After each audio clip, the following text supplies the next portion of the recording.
वाहिगुरु जी का खालसा वाहिगुरु जी की फतेह। गुरु प्यारे गुरु सवारे सतसंगी जनों, आप जी दे चरनां दे विच कुछ कु बेनतियां गुरबाणी विचों करनियां ने। जिवें आप सब जानदे हो कि हिंदू धर्म दे अंदर हिंदू वीरां दा कल जो त्यौहार लंघिया, जो गणेश जी उन्होंने उहदी पूजा की, जो कुछ किया उन्हां दा त्यौहार उन्होंने मुबारक। पर वेखण विच आया है कुछ साडे संगत विचों भी अपने नाम दे नाल सिंह लगवाउंदे होए असीं अपने आप नूं गुरु के सिख भी कहने आ, और नाल दी नाल पत्थर पूजा, देवी देवते दी पूजा इधर साडा बड़ा रुझान है। ये पता नहीं किवें, जां असीं टीवी देख के सारा कुछ उन्हां विचों सिख के अपने घर विच करदे हां, जां मन परचावा ते जां सानू विश्वास ही इन्हां दे उत्ते है। गुरु की बाणी ते सानू भोरा विश्वास ही नहीं है, क्योंकि जे विश्वास हुंदा, मान लो साडे घर दे अंदर असीं अपने बच्चिआं नूं कुछ कहीए ते जदों बच्चिआं नूं पिता कोई गल समझा देवे ते ओ बच्चा समझी हुई गल भी ना करे, ਇਹਦਾ मतलब वो अपने पिता की बिल्कुल भी इज्जत नहीं करता। ਜਿਹੜਾ अपने पिता की गल मनण लई तैयार नहीं है, ਇਹਦਾ मतलब वो अपने पिता की बिल्कुल इज्जत नहीं करता। गुरु प्यारिओ, बड़ी शर्म वाली गल है, बहुत शर्म वाली गल है, क्योंकि सानू कोई नहीं जानता। ये बेनती मैं तुहाडे अगे कर देवां, लेकिन धन गुरु गोबिंद सिंह महाराज उन्हां दा पंथ है, उन्हां दी सिੱਖੀ नूं लाज लगदी है, क्योंकि साडा गुरु पुकार पुकार के कह रहा है, पुकार पुकार के कह रहा है। जपजी साहिब दी बाणी अंदर ही सतगुर बख्शिश करते ने पंजवीं पौड़ी विच, भलिया अकाल पुरख जेदे लड़ तैनूं मैं ला के चलिया, उन्होंने पत्थरां विचों ना लभदा फिरी, उन्हें पत्थरां विचों तैनूं नहीं लभना। थापिया ना जाए, कीता ना होए, वो स्थापित नहीं किया जाता, ते किसे दा बनाया होया वो मालक नहीं है। मैं तेनू ओदे लड़ ला के चलिया, थापिया ना जाए, कीता ना होए, आपे आप निरंजन सोए। फिर जिन्हां ने ओनू सेविया उन्हां नू मान मिलिया, दूजे नू नहीं। जिन सेविया तिन पाया मान, नानक गाविए गुणी निधान। ਉਹਦੇ ਨਾਲ जुड़न की गल सतगुर ने की है। असी की करते हैं, असी अज गुरु की बाणी नालों टुट चुके हैं। गुरु की बाणी दे नाल जे जुड़े होंदे, गुरबाणी विच बेअंत प्रमाण तुहानूं मिल जाणगे, जिहदे विच सतगुर ने क्या भलिया पत्थर पूजा, मूर्ति पूजा दे पिछे लगेगा तो तेरा जीवन डुब जाएगा। साडा गुरु, साडा दाता, साडा परमेश्वर, जिहड़ा साडा सारा कुछ है, जिन्हों असी सब कुछ जिंदगी का मनते हैं, वो सानू कुछ कह रहा होवे ते असी मन्नीए ना, तो साडे लई किन्नी कु चंगी गल है। दो तीन शब्द मैं आप जी दे सामने रखने ने। भगत कबीर साहब जी का श्लोक है, कबीर पाहन परमेश्वर किया। पाहन का भाव है पत्थर।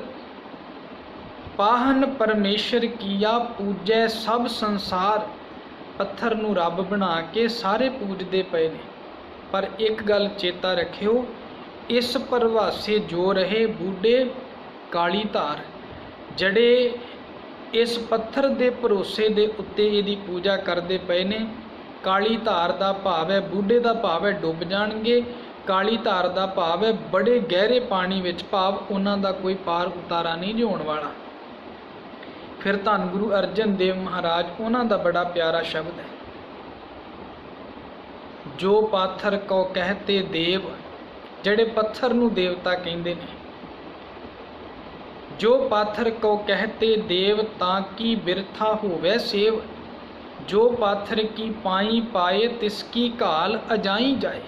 जड़ा पत्थर दे पैरी पैंदा, उहदी कीती मेहनत अजाई जानी है। जो पाथर की पाई पाए तिसकी घाल अजाई जाए, ठाकुर हमरा सद बोलंता। धन गुरु अर्जन देव महाराज कहते ने साडा जड़ा ठाकुर है वो जिउंदा जागदा है, पत्थर की मूर्ति नहीं, हमेशा बोलता है। सर्ब जियां कहो प्रभ दान देता, सारियां नूं दान देण वाला साडा मालिक है। जिहदी पूजा तुसीं करदे पए हो, ना पाथर बोले ना किछ दे, फोकट कर्म निहफल है सेव। इन्हें ना बोलना है ना कुछ देना है, ये तुहाडी सेव जड़ी बिल्कुल व्यर्थ जानी है, बिल्कुल व्यर्थ जानी है। भुलेखा मन विचों कढ देवो भी शायद असीं इहदे कोलों कुछ प्राप्त कर लवांगे। होर भी बेअंत प्रमाण गुरबाणी दिंदी है।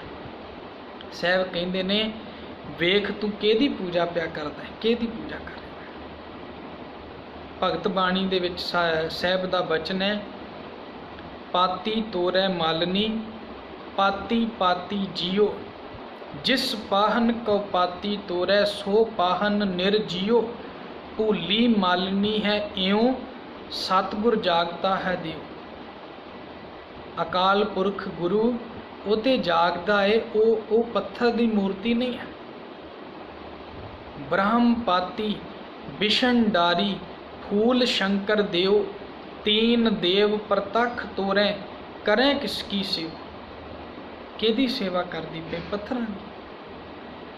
उन्होंने बनाउण वाले ने उहदे उत्ते चढ़ चढ़ के उन्होंने घड़िया है। पाखान गढ़ के मूरत कीनी दे के छाती पाऊँ, जे ये मूरत साची है तो गढ़न हारे खाऊं। जिन्हें बनाया उत्ते चढ़ चढ़ के उन्होंने खा ना जाती जे सच्ची हुंदी, जे सच्ची हुंदी। साहब कहंदे भात पहत अर लापसी कर करा कसार, भोगन हारे भोग्या इस मूरत कै मुखशार। मालन भूली जग भुलाना, हम भुलाने नाहे, कह कबीर हम राम राखे, किरपा कर हर राय दुनिया भुल गई है। पर भगत कबीर साहब कहंदे असीं नहीं भुले, असीं इन्हां चक्करां विच नहीं पैंदे। असीं किहदी पूजा करदे हां? असीं अकाल पुरख दे लड़ लगे हुए हां। ਉਹਦੇ ਤੋਂ ਬਿਨਾ ਅਸੀਂ ਕਿਸੇ ਦੀ सेवा नहीं करते। ਜਾਂ ਇੱਕ शब्द ਤੁਸੀਂ पढ़ते हो, एक है पाथर कीजै भाओ, दूजै पाथर धरिए पाओ। एक पत्थर नूं घड़ के ਉਹਦੀ मूर्ति बना ਲਈ ਤੇ ਉਹਨੂੰ कहना भी ये भगवान है, ये रब की मूर्ति है, ਉਹਦੀ पूजा करदा है। ਤੇ एक पत्थर वो है जिन्हों तू सड़कां बनाउण लई वरतिया है, घरां दे विच वरतिया, उन्हां दे उत्ते चलदा है, तुरदा है, पैर रख के लंघदा है। जे वो देवता है तो वह भी तो देवता ही है, उसे पत्थर विचों रब कढ़िया। एक है पाथर कीजै भाओ, दूजै पाथर धरिए पाओ। जे ओह दिओ तां ओह भी देवा, कह नाम दिओ हम हर की सेवा। असीं हरि की सेवा दे विच लगदे हां, ना कि पत्थरां की पूजा करदे हां। अज जिन्हां भी साडीआं संगतां दे विचों जिन्हां जिन्हां ने ये कुछ कीता है, अपने जीवन विच एक संकल्प पैदा करिए। क्योंकि भाई गुरदास साहब जी के कवित विच उन्होंने बड़ियां सोहणियां उदाहरणां दित्तियां ने कि जिहड़ा मनुख दो बेड़ियां दे विच पैर रखदा है ना, वो हमेशा डुबदा ही डुबदा है, वो कदी पार नहीं लगदा। असीं भी दो बेड़ियां ने, असीं गुरु ग्रंथ साहब अगे भी समझते, मत्था टेकते हैं, सेवा करते, बाणी पढ़ते हैं, तो उल्टा जो गुरु ग्रंथ साहब महाराज मना करते हैं वो भी करते हैं। हो गए ना दो बेड़ियां विच पैर। दो दो शीशे वेखांगे तो सानू चंगी तरह अपना चेहरा सवारना सौखा नहीं होवेगा। भाई गुरदास साहब कहते दोएं दर्पण देखे एक मैं अनेक रूप। दो वेखेंगा तो दो चेहरे दिखने ने, एक नहीं दिखना। दोएं नाव पाम धरै पहुँचे ना पार है। दो बेड़ियां विच पैर रख लेगा, कदी जीवन विच पार तेरा उतारा नहीं होने वाला, कदी पार उतारा नहीं होने वाला। दोएं दिशा गए गहाए, सह हाथ पांव टूटे। कोई मनुख ओदियां दोवें बाहां पकड़ के एक बंदा सज्जे पासे खिंची जावे, एक बंदा खब्बे पासे खिंची जावे, ਜੇ ਜਦੋਂ ਦੋਵੇਂ ਪਾਸਿਆਂ ਤੋਂ ਬਾਹਾਂ ਪਕੜ ਕੇ ਕੋਈ ਖਿੱਚੇਗਾ ਤੇ ਉਹਦੀਆਂ ਬਾਹਾਂ ਤੇ ਨਿਕਲ ਜਾਣਗੀਆਂ, ਪਰ ਉਹ ਕਿਸੇ ਪਾਸੇ ਜਾਵੇਗਾ ਨਹੀਂ। ਹੁਣ ਸਾਡੀ ਖੱਬੀ ਬਾਹ ਪਕੜੀ ਹੈ, ਸੱਜੀ ਬਾਹ ਪਕੜੀ ਹੈ, ਦੋਵੇਂ ਪਾਸਿਓਂ ਕੋਈ ਖਿੱਚ ਰਿਹਾ ਹੈ, ਅਸੀਂ ਕਿੱਧਰ ਜਾਵਾਂਗੇ? ਕਿਧਰੇ ਨਹੀਂ ਜਾ ਸਕਦੇ। ਸਾਡੀਆਂ ਬਾਹਾਂ ਤੇ ਨਿਕਲ ਜਾਣਗੀਆਂ, ਪਰ ਅਸੀਂ ਕਿਸੇ ਪਾਸੇ ਲੱਗਣ ਜੋਗੇ ਨਹੀਂ ਰਹਾਂਗੇ। ਦੋਵੇਂ ਦਿਸ਼ਾ ਗਹੇ ਗਹਾਏ, ਸਹਿ ਹਾਥ ਪਾਉ ਟੂਟੇ, ਦੁਰਾਹੇ ਦੁਚਿੱਤ ਹੋਏ, ਭੂਲ ਪੱਗ ਧਾਰ ਹੈ। ਤੇ ਕੋਈ ਦੋ ਰਸਤਿਆਂ ਤੇ ਆ ਕੇ, ਮੰਨ ਲਓ ਸਿੱਧਾ ਜਾ ਰਿਹਾ, ਅੱਗੇ ਦੋ ਰਸਤੇ ਆ ਗਏ ਨੇ, ਤੇ ਜੇ ਉਹ ਆਪਣਾ ਰਸਤਾ ਹੀ ਭੁੱਲ ਜਾਏ, ਉਹ ਗਲਤ ਰਸਤੇ ਤੇ ਚਲਾ ਜਾਏ, ਤੇ ਉਹ ਮੰਜ਼ਿਲ ਤੇ ਪਹੁੰਚ ਜਾਏਗਾ। ਭਾਈ ਗੁਰਦਾਸ ਸਾਹਿਬ ਕਹਿੰਦੇ ਨਹੀਂ, ਮੰਜ਼ਿਲ ਤੇ ਉਹੀ ਪਹੁੰਚੇਗਾ ਜਿਹੜਾ ਆਪਣਾ ਰਸਤਾ ਸਿੱਧਾ ਰੱਖੇਗਾ, ਇੱਕ ਰਸਤਾ ਰੱਖੇਗਾ। ਦੁਰਾਹੇ ਤੇ ਆ ਕੇ ਜੇ ਆਪਣਾ ਰਾਹ ਭੁੱਲ ਗਿਆ ਤੇ ਮੰਜ਼ਿਲ ਤੇ ਨਹੀਂ ਪਹੁੰਚੇਗਾ, ਭਟਕਦਾ ਫਿਰੇਗਾ। ਦੁਰਾਹੇ ਦੁਚਿੱਤ ਹੋਏ, ਭੂਲ ਪੱਗ ਧਾਰ ਹੈ। ਦੋਏ ਭੂਪ ਤਾਕੋ ਗਾਉ, ਪਰਜਾ ਨਾ ਸੁਖੀ ਹੋਤ। ਮੰਨ ਲਓ ਕਿਸੇ ਨਗਰ ਦੇ ਵਿੱਚ ਦੋ ਆਂਦੇ ਰਾਜੇ ਬਣ ਜਾਣ, ਇੱਕ ਪਰਜਾ ਏ, ਉਸ ਪਰਜਾ ਦੇ ਰਾਜੇ ਦੋ ਬਣ ਜਾਣ। ਜਿਵੇਂ ਮੰਨ ਲਓ ਅਸੀਂ ਹਿੰਦੁਸਤਾਨ ਦੇ ਵਿੱਚ ਰਹਿੰਦੇ ਹਾਂ, ਇਸ ਇੰਡੀਆ ਦੇ ਵਿੱਚ ਦੋ ਪ੍ਰਧਾਨ ਮੰਤਰੀ ਬਣ ਜਾਣ, ਤੇ ਦੋਵੇਂ ਪ੍ਰਧਾਨ ਮੰਤਰੀ ਆਪੋ ਆਪਣਾ ਵੱਖੋ ਵੱਖਰਾ ਹੁਕਮ ਦੇਣ, ਤੇ ਪਰਜਾ ਕਿਹਦੀ ਮੰਨੇਗੀ? ਇਵੇਂ ਉਦਾਹਰਣ ਦੇ ਰਹੇ ਨੇ ਭਾਈ ਗੁਰਦਾਸ ਸਾਹਿਬ ਵੀ। ਮਤਲਬ ਇੱਕ ਨਗਰ ਦੇ ਵਿੱਚ ਦੋ ਰਾਜੇ ਬਣ ਜਾਣਗੇ ਨਾ, ਤੇ ਉਹ ਨਗਰ ਦੇ ਲੋਕ ਹਮੇਸ਼ਾ ਪਰੇਸ਼ਾਨ ਰਹਿਣਗੇ, ਦੁਖੀ ਰਹਿਣਗੇ। ਉਹਨਾਂ ਨੂੰ ਇਹ ਹੀ ਪਤਾ ਨਹੀਂ ਲੱਗੇਗਾ ਗੱਲ ਮੰਨਣੀ ਕਿਹਦੀ ਹੈ।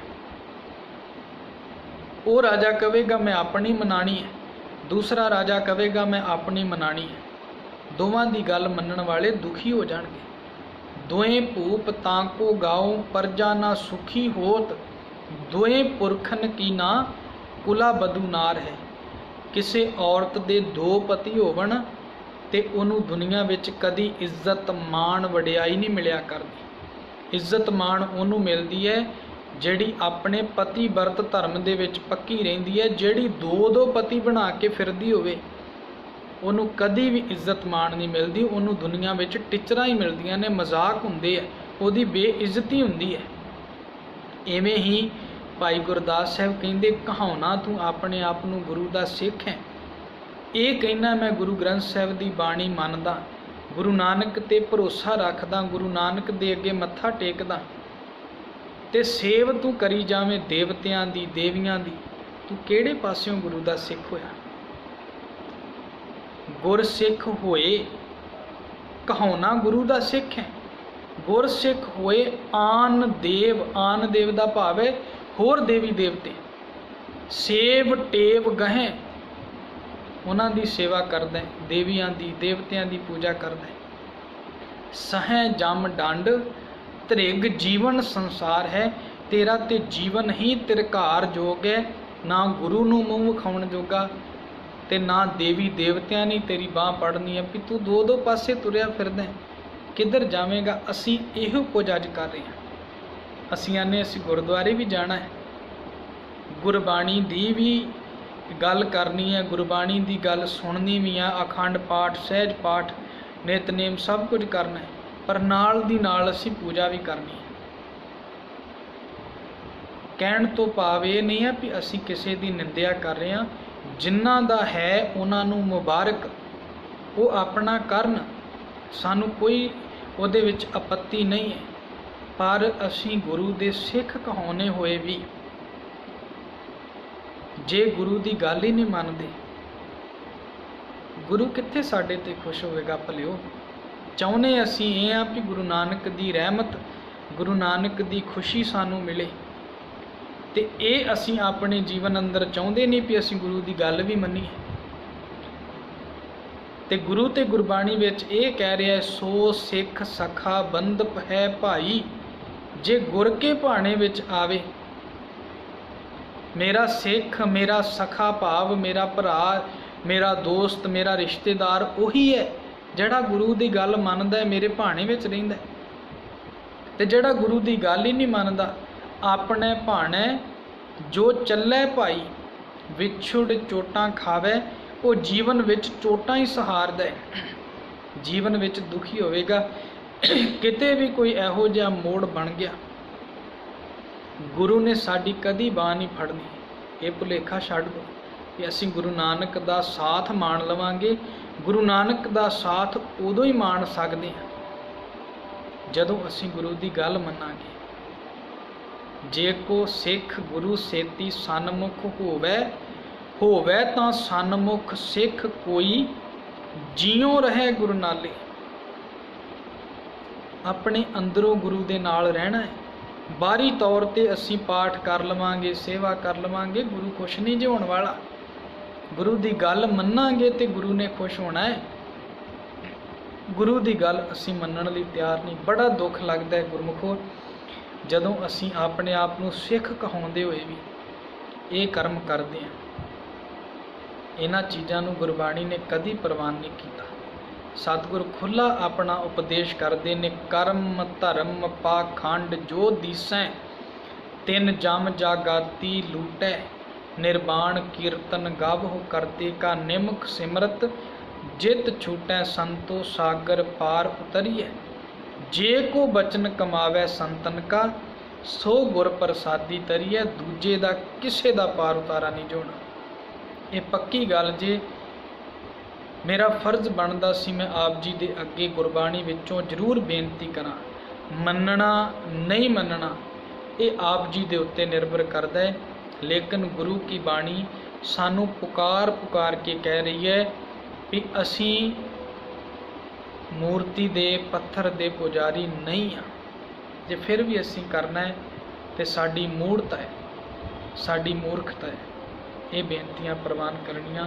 ਵਾਹਿਗੁਰੂ ਜੀ ਕਾ ਖਾਲਸਾ, ਵਾਹਿਗੁਰੂ ਜੀ ਕੀ ਫਤਿਹ।